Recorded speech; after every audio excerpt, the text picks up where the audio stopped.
Hey, it's Mark Lanier with your video thought for the day. Okay, I just recorded a really good video thought for the day for tomorrow, but you don't get to see it.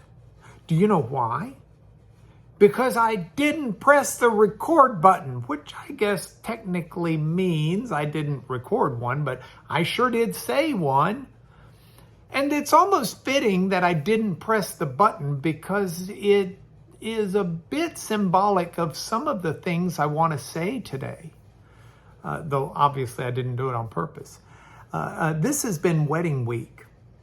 And I've been talking about the biblical images and that meta-narrative in the Bible that uses marriage as a symbol of the beautiful relationship that should be expressed between God and his people. And so I looked Monday, Tuesday, and Wednesday at some passages out of the Old Testament, out of the Jewish scriptures, Jewish and Christian scriptures, I should say, that speak to this metaphor of a wedding being the union between God and his people. In fact, the prophet Hosea is written around the idea that when people walk in rebellion to God, it's tantamount to walking in adultery. Because our relationship with God is meant to be one of the greatest intimacy and the greatest union. And then yesterday, I spoke about how Jesus would repeatedly use the metaphors of a bride and a bridegroom to reference God and his people, specifically Jesus and his people. And what I'd like to do to sum up this week is look at the metaphor as it's used in the book of Revelation. Now, you just say book of Revelation and a lot of people go, because they wonder, how it's interpreted and, it's mysterious and, da, da, da, da. And I mean, there's a lot of different people who understand that book in a wide range of ways.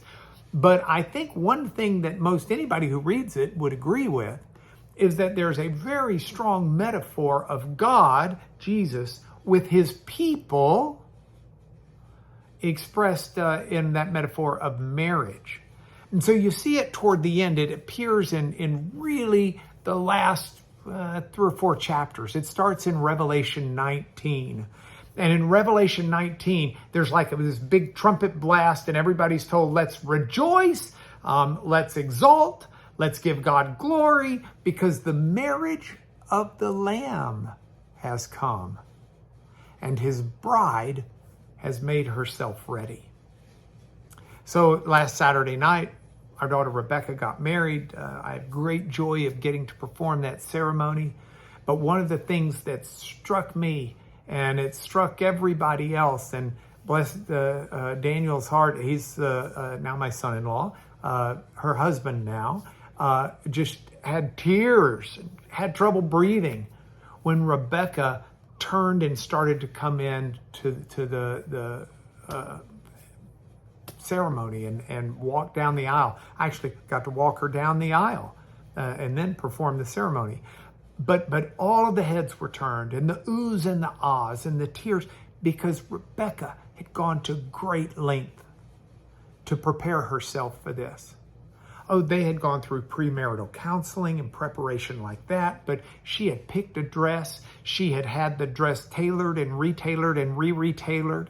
She had shopped for the dress before she picked it and looked at all of these different options. She had her hair done exactly right. She had her makeup done exactly right. She had her nails done exactly right, as did, it seemed, all of her bridesmaids.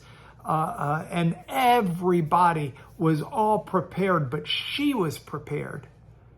And the book of Revelation talks about how the bride of Christ prepares herself for this marriage. And I really like that, and it really speaks to me because it gives me purpose. It gives me reason. I don't just haphazardly come to a relationship with God. It's something that I care about and I think about, and it's very deliberate in what I do.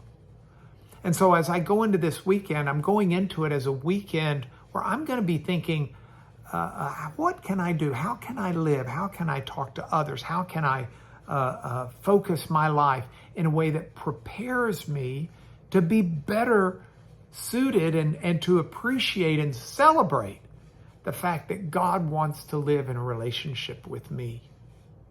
It's not something I'm going to stumble into. It's something I'm going to deliberately seek out. And I hope you'll join me in that, because this is your video thought for the day.